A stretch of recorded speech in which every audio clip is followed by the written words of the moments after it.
Bugün bahsedeceğimiz yönetmen, kendisini tanımayanlar için şu özellikleri bünyesinde barındıran, garip dersek hafif kaçacak, deli dersek abartı olacak ama üniversite yıllarında arkadaşlarımızın ilk defa araştırıp da manyak abi bu adam dediği oldukça sıra dışı biridir. Videomuza bir girizgah yapmak açısından şöyle bir örnek verelim. İzlenmesi zor bir film dediğimizde aklınıza ilk ne gelir?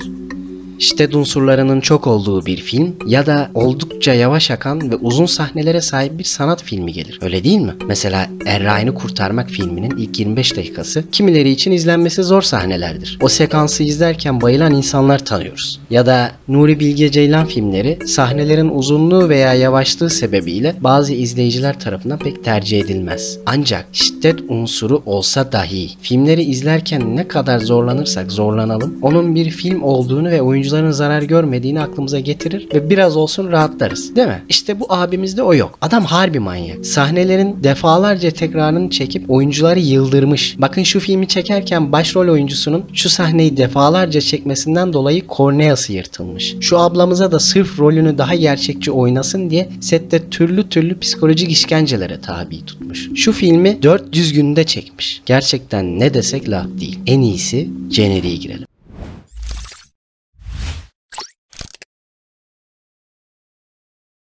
1928'de New York, Manhattan'da dünyaya gelmiş. Annesi Sadie Gertrude, babası ise Jacob Leonard. Göçmen bir Yahudi ailenin çocuğu. Okula ilk başladığı yıllarda notları oldukça düşük bir çocukmuş. Ortam değişikliğinin kendisine iyi geleceği düşünülerek 1940'da Kaliforniya, Pasadena'ya gönderilmiş. Pasadena'ya yatılı okula mı gönderildi? Cinci hocaya mı yolladılar? Bunu bilmiyoruz. Ancak şu bir gerçek ki bu değişim Kubrick'e biraz yaramış. Ancak derslerine çok da büyük etkisi olmamış. Babası daha sonra ilgisini çekebileceğini düşünerek onu satranç ile tanıştırmış ve biraz olumlu sonuç almış. Kısa sürede yetenekli bir satranç oyuncusu olmuş. Ancak bu da içine kapanıklığına bir türlü çare olmamış. Babası bakmış olacak gibi değil. Nereden aklına estiyse 13. yaş gününde oğluna bir kamera hediye etmiş. Yani dayının içine mi doğdu? Yok rüyasına aksakallı grandpa mı girdi? Bir insan nasıl olur da bu kadar nokta atışı bir hediye alır oğluna anlaşılır gibi değil. Öngörülü bir adammış, helal olsun. Biz böyle şeylere ülkece pek alışık değiliz. Kubrick bu jestten sonra çok iyi bir fotoğrafçı olmuş. Fotoğraf çekmek için sık sık New York'ta geziyormuş. Look Magazine dergisine stok fotoğraflar satmaya başladıktan sonra profesyonel fotoğrafçılarla iletişim kurmuş. 17 yaşında çırak fotoğrafçı olarak işe başlamış. 17 yaşında normalde lisede olması gerekirdi. Ancak belli ki bir çeşit öğrenim zorluğu olan Stanley için bu yaşlarda okuldan uzak olmak oldukça iyi olmuş. Yalnız okuldan uzak olması kesinlikle entelektüel gelişimini sekteye uğratmamış. Arkadaşı Alexander Singer ile filme geçmeye karar vermişler ve bütün birikimlerini Day of the Fight belgeselini çekmek için harcamışlar. Belgeselde orta siklet bir boksörün bir gün içinde ne yaptığını anlatmışlar. Bu belgeseli birkaç belgesel daha izlemiş ve böylelikle yatırımcıların dikkatini cezbetmeyi başarmış. Kaliforniya'da Korku ve Arzu'yu çekmiş. Ancak bu film iyi bir deneyim olmamış. Hatta öyle ki kendi filmografisini konu alan forumlardan vesaire bu filmi çıkartmış. Bu filmden utanç duyduğu çok açık ki bu filmin bütün kopyalarını satın almayı denediği de rivayet edilir. Biz bunun çok rivayet olduğunu sanmıyoruz. Zira tam olarak bunu yapabilecek birisi kendisi. Yine de bu filmle birlikte yönetmenlik becerileri için övgüleri almayı başarmış. Daha sonra çektiği ilk film olan Killer Kiss ve Son Darbe filmleriyle Hollywood'un dikkatini üzerine çekmeyi başarmış. Ve Zafer Yolları'nda filmini yönetmesinin yolları açılmış. Kirk Douglas bu filmden sonra onu Spartaküs'ü yönetmesi için davet etmiş. Bu film Kubrick'in ilk büyük ölçekli projesi olma özelliğini taşıyor. Ama kendisi hiç de öyle ya bu çok paraya çekiliyor, şimdi yamuk yaparsam beni kovarlar falan dememiş. Bütün kontrolü bana vereceksiniz demiş. Bak hele şu çömezin yaptığını. Ama burada çok garip bir şey yaşanmış. Görüntü yönetmeni Russell Metty Kubrick'i yapımcılara şikayet etmiş. Muhtemelen yakınmıştır. Ya bu çömez geldi, karışıyor bu işlere. Yok efendim öyle olmaz, böyle olur falan demiştir bir şeyler. Peki bunun üzerine Kubrick ne yapmıştır sizce? Bakın bu olay benim hayatımda gördüğüm en iyi tagline. Kubrick, görüntü yönetmeninin kendisini şikayeti üzerine onun yanına gitmiş ve şuraya otur, hiçbir şeye de karışma demiş. Ondan sonra ne mi olmuş?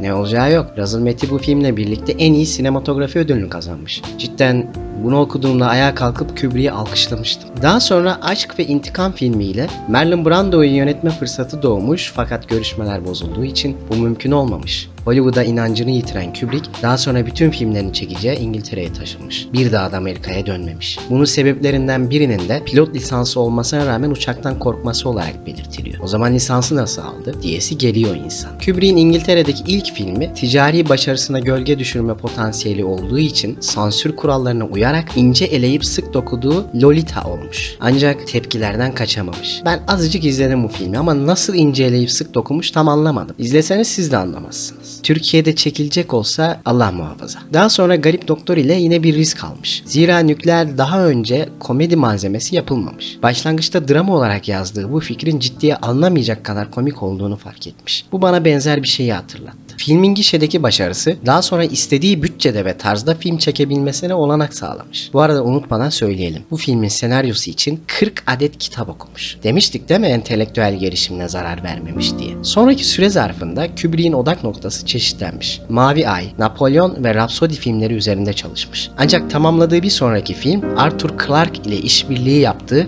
bir bilim kurgu filmi olmuş. Bu filmin adı 2001 Uzay Macerası filmi. 1968'de yapılan bu film o döneme kadar yapılmış en iyi film olduğu yönünde övgüler almış. Ne kadar iyi olduğunu şu şekilde anlatalım. Bu film o kadar kaliteli olmuş ki gerçekleşen tarihi bir olay için Kubrick dedikodu malzemesi olmuş.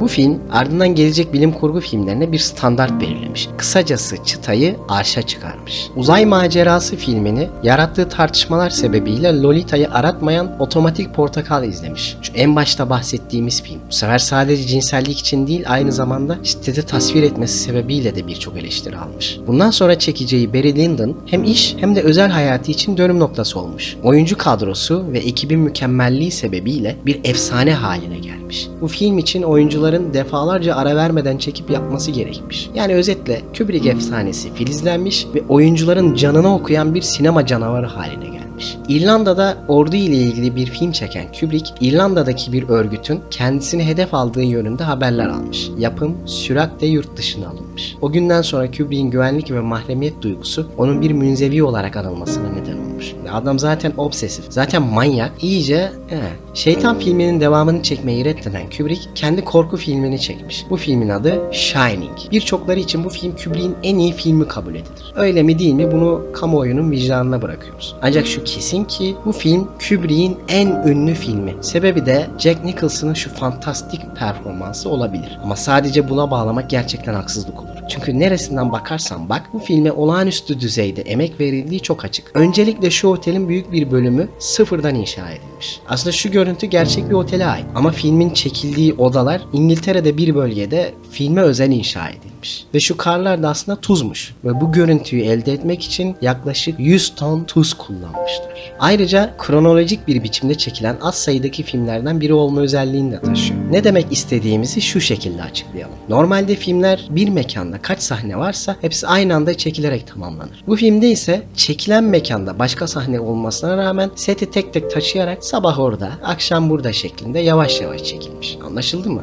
Ben ne dediğimi çok anlamadım da. Bunun sebebini de oyuncuların filmin psikolojisine girmesini sağlamak şeklinde açıklıyorlar. Hani demiştik ya ablayı delirtmiş diye. Şaka değil o. Kadının şuradaki performansının oyunculuk olmadığını bile söylüyorlar. Harbiden korkmuş kadın. Bu filmden sonraki projesini tam 7 yıl sonra hayata geçirmiş. Bu süre zarfında evli çocuklu biri olmuş ve yaşadığı evi baştan aşağı şekillendirmiş. 7 yıl sonra tamamladığı film olan Full Metal Jacket kendisinin gişede başarılı olma mirasını sürdürmüş. 1990'larda Brian Aldiss ile yeni bir bilim kurgu filmi için kolları sıvamış ancak proje yavaş ilerlediği gibi görsel efektler de Kubrick'in istediği standartlara ulaşamıyormuş. Üzerinde çalıştığı projelere geri dönmüş. Ancak Steven Spielberg'in Schindler'ın Listesini yöneteceğini açıklamasıyla birlikte üzerinde çalışacağı filmlerin materyallerinin kullanıldığını düşündüğü için bu projelerden vazgeçmiş. Vazgeçtiği proje Napolyon. Muhtemelen benzer bir şey yapmak istemiş. Neyse. Rhapsody ve Mavi Ay projelerini birleştirip Gözü Tamamen Kapalı adında bir film çıkarmış. Bu film o dönem evli olan Tom Cruise ve Nicole Kidman'la eşi görülmemiş bir mahremiyet altında 2 yıl üzerinde çalışılan ve sinema dünyasını ikiye bölmek üzere vizyona giren bir proje olmuş. Kubrick bu filmin o güne kadar çektiği en iyi film olduğunu düşünüyormuş. Bizce Spartacus daha iyi ama tabii kendisi bilir. Bu arada özel efekt teknolojisi geliştirilmiş gelişmiş ve Kubrick daha önce bahsettiğimiz bilim kurgu filmi olan Yapay Zeka filmi üzerinde çalışmaya başlamış. Ancak 7 Mart 1999'da bir gece ani bir kalp krizi geçirmiş ve hayatını kaybetmiş. Kubrick'in ölümünden sonra Spielberg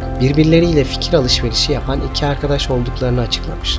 Kubrick ölmeden önce yapay zekayı çekmesi için Spielberg'e öneride bulunmuş. Spielberg ilişkilerine dayanarak projeyi üzerine almış. 2001 yılında tamamlanan filmin Kubrick standartlarında olup olmadığı büyük bir gizem olarak devam ediyor. Gel gelelim bu sosyopat yönetmenimizin yönetmenlik özelliklerine. İki filmi hariç genellikle filmlerin hepsi roman uyarlaması. Bunlardan birisi şu hiç sevmediği Korku ve Arzu. Diğeri de Katilin Buğsesi. Yine de autor olarak anılması kulağa çok garip geliyor. Filmleri genellikle insan doğasının karanlık tarafını ve insanların insanlıktan çıkmalarını konu alır. Ara sıra sadece konu almakla da kalmamış ama orası ayrı. Uzun ve birbirine yakın paralel duvarları simetrik bir şekilde çekmeyi seviyormuş. Genelde 3 yönlü dramatik çatışmalar oluşturmuş. Duygusal yüzlere aşırı yakın plan yapmayı seviyormuş. Bütün filmlerinde banyoda geçen önemli bir sahne bulundurmuş. Son 5 filmi yapısal olarak 2 ayrı film gibiymiş. Örneğin Otomatik Portakal'ın ilk bölümünde Alex sadist bir canavarken filmin diğer yarısında masum bir denektir. Neredeyse her filminde korkunç giden bir plan vardır. Sinematografisinde keskin kontrastları ve ana renkleri kullanmıştır. Sembolizme güçlü bir gönderme yapan görsel stile sahiptir.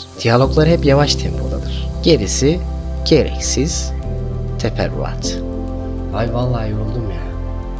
Bu son videodaydı, atmayın. Ya bir dahakine challenge yapak, gözünü seveyim.